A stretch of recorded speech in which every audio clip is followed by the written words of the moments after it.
খোঁচা দিল কংগ্রেস। এক সময় যারা জোটবদ্ধভাবে লড়াই করেছিল এখন তারা একে অপরকে খোঁচা দিচ্ছে। প্রদেশ কংগ্রেস সভাপতি শুভঙ্কর সরকার তিনি বলছেন ভোটে জিততে যার তার হাত ধরবো, এটা কি নির্বাচনী বহুত্ববাদের লক্ষণ? খোঁচা প্রদেশ কংগ্রেস সভাপতি শুভঙ্কর সরকারের। কি বলেছেন শুভঙ্কর সরকার শুনবো। কংগ্রেস তো বহুত্ববাদে বিশ্বাস করে, multi party, multi culture, multi language. এবার প্রশ্ন হচ্ছে শুধু নির্বাচনে কাউকে হারাবো বলে যাত্রার হাত আমি ধরে ফেলবো, এটা কি নির্বাচনের বহুত্ববাদের লক্ষণ? এটা কি খেটে খাওয়া মেহনতি মানুষ তাদের রক্তের হচ্ছে লাশের বিষয় নয়, তাদের ঘামের বিষয় নয়?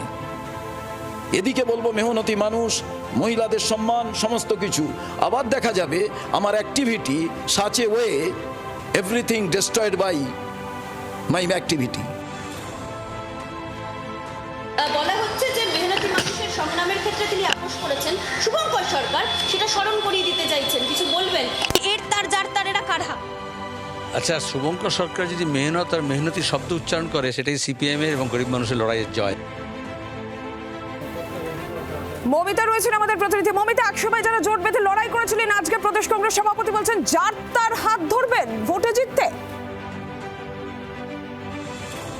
মমিতার সঙ্গে আমরা পরবর্তীতে যোগাযোগ করব। সিপিএম কে খোঁচা কংগ্রেসের, বামেদের খোঁচা প্রদেশ কংগ্রেস সভাপতির, ভোটে জিততে যার তার হাত ধরবো, এটা কি নির্বাচনী বহুত্ববাদের লক্ষণ? মন্তব্য শুভঙ্কর সরকারের।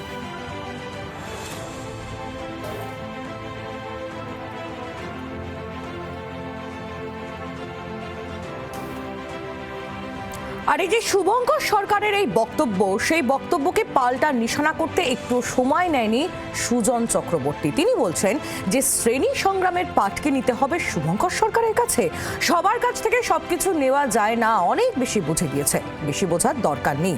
অধীর রঞ্জন চৌধুরী সভাপতি হিসেবে উতরে গিয়েছেন, কিন্তু শুভঙ্কর সরকার, এই প্রশ্ন শুভঙ্কর সরকারের উদ্দেশ্যেই কটাক্ষের সুরে ছুড়ে দিয়েছেন সিপিআইএম কেন্দ্রীয় কমিটির সদস্য সুজন চক্রবর্তী। কি বলেছেন তিনি শুনুন। শ্রেণী সংগ্রামের পাঠ শেষমেশ নিতে হবে শুভঙ্কর সরকারের কাছে, বা বহুত্ববাদের পাঠ শুভঙ্কর সরকারের কাছে নিতে হবে?